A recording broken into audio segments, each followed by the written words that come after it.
Hello everyone and welcome back to my channel. It's been a while since I made part 1 of this series, which is about rule changes in the IPF during my time in powerlifting. So I figured it was about time I get the second part done. If you're new here, my name is Kathrine. I'm an equipped powerlifter on the Danish national team. I lift in the 69 kilogram weight category, and I've been doing powerlifting since 2004, so it's been quite a while. And I'll turn 45 this year, so I'm well into the M1s. So in the first video, I talked about rule changes to the squat, bench press, and deadlift since I started powerlifting.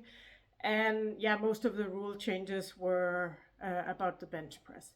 So today I'll talk about other rule changes, and again I have the notes here on my tablet, so I'll be glancing down now and again. And yeah, I divided the rules into different categories.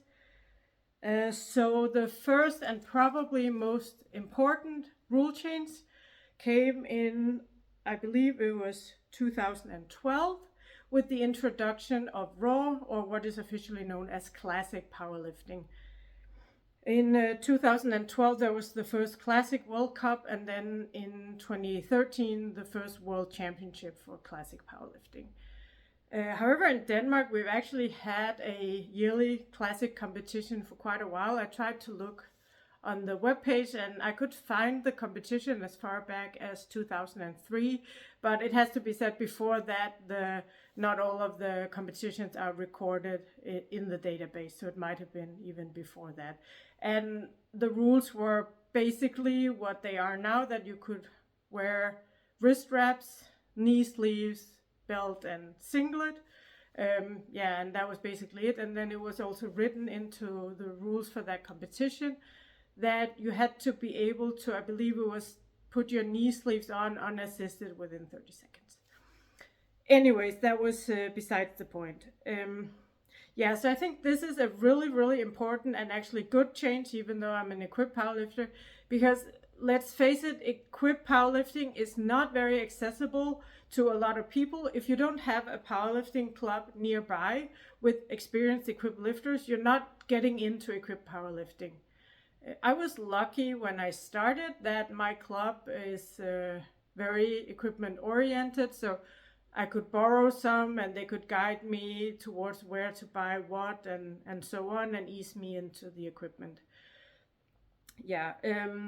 So classic makes powerlifting much more accessible, and also it might get some people interested in equipped powerlifting that otherwise would have never started. So overall, I think it's a really good rule change. Then the second one is the changes to the weight classes.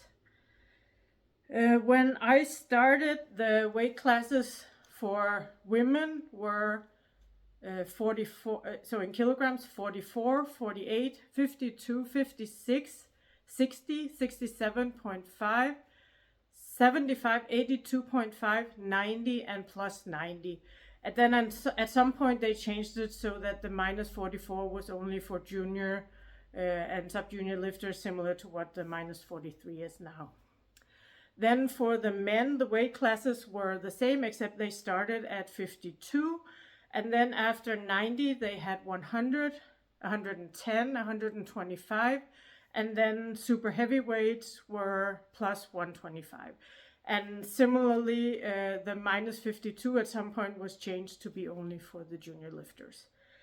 And then that was changed in 2011, almost to what we know now, except instead of the 69 and 76 classes, we had the 72 kilo class, and that was my weight class. I used to be predominantly a 67.5 kilogram lifter back in the day. Very early on I had a few competitions in the 60 kilo class, and I actually had one in the 75 as well, and we can talk about it a little bit later how that was actually possible. Let me see if I actually put that down. No, I actually didn't put that down, so I'll tell you right now. You used to be able to change your weight class at the weigh-in.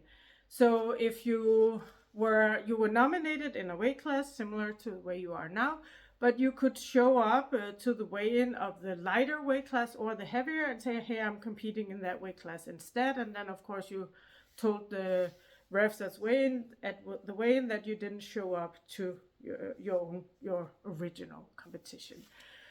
And that was fun and good for a number of reasons. It was fun because it was an additional tactical element, especially at international competitions. You could switch lifters around to improve your team point score, and that was done quite often. And then also, if you missed weight, you could lift in the heavier weight class instead, except we've had a few instances, or at least one I can recall, where there was this lifter.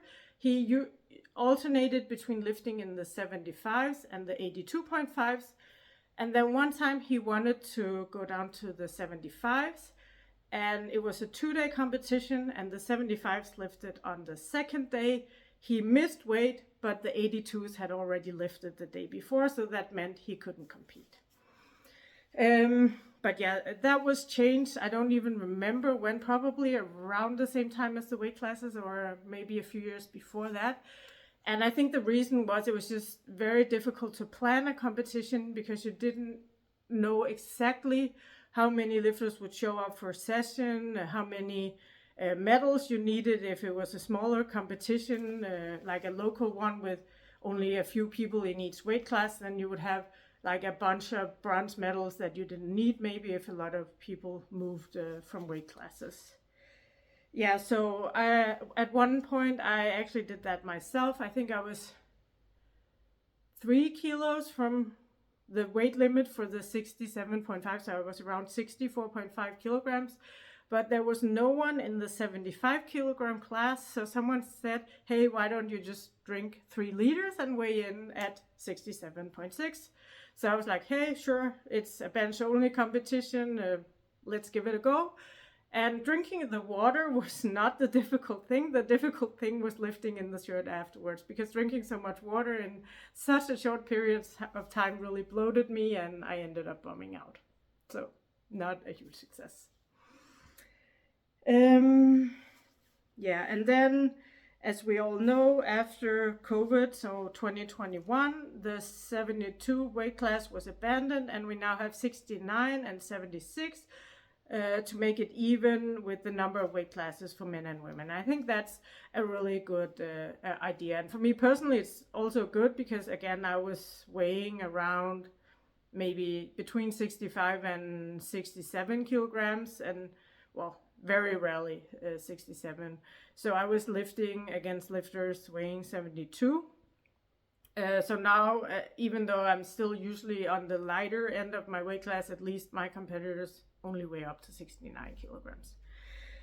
So enough about me. This was supposed to be about the rule changes. Sorry about that. So the third rule change is about the age categories, and it's a quite minor one. And I'm actually not sure if this was an international rule change or just in the Danish rules. But at least it used to be in Denmark at least, but I think also internationally, that the sub-junior category went up to and including the year you turn 19. And it was called youth, or at least in Danish the equivalent to youth. Yeah, and then that was changed to what we now know as sub-junior, where it's up to and including the year you turn 18. And I think the point was, back then there were not very many lifters that young, so that extra year had kept some more people in the younger age category. But then as more and more lifters came, probably that's why they changed it. Or it could be that people around age 19 were very competitive, even at the open level. I don't know. Then we've seen several changes to the point system in my time. So when I started lifting, we used the Wilks points, and they'd been used in the IPF for a very long time. I think there were some previous point systems back in the day. But yeah, at least until 2018, the Wilks points were used, and yeah, that was, I mean, I didn't have a problem with them, but someone obviously did, so they were changed. Then in 2019, we had the IPF points, but it was quite quickly figured out that that was not a very good scale. People who had previously won best lifter at Worlds were suddenly like hardly even in the top 10 with a higher total. So that made no sense. So then in 2020, the points were changed to the IPF good lift points that we now know. And in relation to this best lifter, I could also mention as like a minor change that it actually used to be champ of champions. So to get a quote unquote best lifter trophy, you also had to have won your weight class. And I like the current best lifter system more because we have the points for a reason. So why not use them the way they were intended? And that sometimes give lighter lifters a good chance of something to fight for. And we've seen it at Junior Worlds. I think it was a 69 kilogram class equipped a few years ago where the lighter lifter won best lifter, even though she placed like second or third in her weight class. But by the points, she was the best lifter, but she wasn't the champion in that weight class. Yeah. Then the next thing I want to mention is that the approved list, it used to be just some measurements like your belt can be so and so wide and so thick, and the crotch of your singlet needs to be so and so, like the legs, the inseam needs to be so and so long, and yada yada. Some regulations for material and so on. And if you did have a name on your t-shirt, for instance, the Danish team, we always lifted in ER equipment, and then ER equipment would then pay the International Powerlifting Federation a small fee for the logo, but like nothing like the way it is now. And you could use any no name, whatever, and like the same as what it is with the shoes now, I think, but I'm not totally sure. But yeah, no name stuff, and there were a lot of unbranded singlets. If I can find my husband's old one, I'll take a photo and insert it. Yeah, that was that's a classic one. So they changed those rules in, I want to say maybe 2014, something, 16, around there. And that actually made it really difficult in the beginning to get the approved gear that you needed for international competitions. I think there was a 1-year grace period for national competitions where you could still use your old stuff. But I remember at my first international competition after the rule change, that was a Western European championship that year, and that's in the fall, I think like September or something. I didn't have an approved singlet yet, and I didn't have an approved bench press belt. So I borrowed a 2XL singlet from my husband, and I borrowed a bench press belt from one of my friends. Fortunately, my regular lifting belt was already approved. Yeah, so that was fun times. And what else? Yeah, and when we're talking about clothing, the t-shirt rule for deadlifts, it used to be that men could deadlift without t-shirts, and that was the most ridiculous rule ever. Like, if there's some, like, there must be some perceived advantage to deadlifting without a t-shirt, since you allow the male population to do so, but why not also allow the females to do so? Oh, well, I guess they were afraid we were gonna, like, be topless under our suit, but whose problem would that be then? Like, if people couldn't control where their eyes went. Anyways, then there was more and more complaint about the rule being sexist. So if instead of saying, okay, everyone can choose for themselves what they want to do, it's made the way it is now that everyone has to wear a t-shirt or an erector shirt, and you can wear that as well, I believe. So yeah. Me personally, I wasn't interested in lifting without the t-shirt. I just didn't like the rule because it was sexist, so at least it's changed. But I feel bad for the people who actually prefer deadlifting without a t-shirt, who are no longer allowed to do so. Then the last point on my list is actually where I have the most things written down, and it might be a bit out of order. So I wrote down what I could remember, and I tried to do some searches, and it wasn't always very easy to find the exact phrasing of the old rules and when exactly they were changed and so on. So regarding records, we're mainly talking international records here, but some of them would also apply to national records, obviously. So there used to be a rule that in order to set a record in a single lift, you had to fulfill a body weight multiplier in the other lifts. And from what I could find and from what my husband and I remembered was that you had to squat and deadlift at least 2 times your body weight and bench press at least 1.5 times your body weight. And that was obviously a difficult rule because some super heavy lifters had trouble deadlifting twice their body weight, and some lighter lifters, especially females, had trouble benching 1.5 times their body weight. Or I guess a lot of female lifters in general had that issue. Even though it was all equipped back then, the shirts were very much not what they are today, so you got a lot less out of them. So at some point, and from what I was able to find around 2005, that was changed to the bona fide attempt rule, meaning you need to make a real attempt in the other lifts in order for your record to count.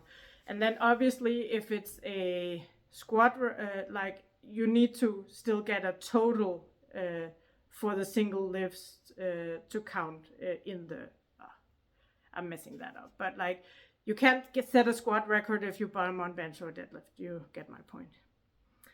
But in line with that, it also used to be that the single lift bench and the 3 lift bench were totally separate records. So you could only set a 3 lift bench record in a 3 lift competition and a single lift bench record in a single lift competition. And I think, I don't know, I'm just speculating now, but I think the reason was that they didn't want people who were not bench specialists, people who were bench specialists to show up at the free lift competitions and then set the bench record, but then the body weight multiplier rule would kind of, negate that fear. And I guess, if you think about it, most people will bench more when they haven't already squatted heavy. So I think it's fine the way the rules are now, and they make more sense to me that way, that single bench records can be set in any competition, and 3 lift bench records can obviously only be set in a 3 lift competition. Then back when I started, the record increments were 0.5 kilos as they are now, but you could actually take a 4th attempt to set a record. So if you got your 3rd lift, if your 3rd lift was a good lift and you were within a reasonable range, and I think the rule of thumb was 20 kilos, but I believe it said in the rules it was at the discretion of the jury, then you were allowed a 4th attempt to set a record. And you would get the record if the lift was a good lift, but the lift wouldn't count towards your total. Also, if you did set a weird lift that was a record, say you lifted 167 kilos on the bench and that was a bench press record, in your total that would only count for 165 kilos. So the odd kilos didn't count, it was the lower 2.5 kilogram multiple. Then at some point it was changed to 1 kilogram. And I don't know if that was the same time where the 4th attempts were abolished. I think it was, but I'm not sure, and I couldn't find that information online. So that's my memory going back almost 20 years here, so I might be a little bit off on that. And I think it was also that time that where, at least in Denmark, they said if you bombed out, you couldn't continue in the competition. I think they felt like there were too many instances of people bombing on squats and bench press and then getting like 1 or 2 deadlifts. But yeah, I'm glad that was changed, because at least internationally it makes sense that you can continue, since we have the medals in the disciplines as well. And then some point after 2008, it was changed, the kilograms increments was changed back down to 0.5 kilograms, and also that it counted in the total. And again, I'm not sure if counting the odd kilograms towards the total was done when they changed to 1 kilogram, when they abolished the 4th attempt, or when they changed back to 0.5 kilograms. But around that time, like 2008 plus minus a few years, I want to say. If any of you remember, it would be great if you could leave a comment. I wasn't able to find the exact information online. Let's see, what else do we have here? Yeah, then also a fun thing. You used to be able to set world records at national competitions as long as there were 3 international referees present, and I think you had to have a jury as well. So that happened a couple of times. Yeah, and then there were always some questions like, why did this and this country have so and so many records set at their national championships, and then when they come to worlds they lift much less, maybe the judging is off or whatever. So at some point it was changed to excuse me, the current rule where you can only set international records at international competitions.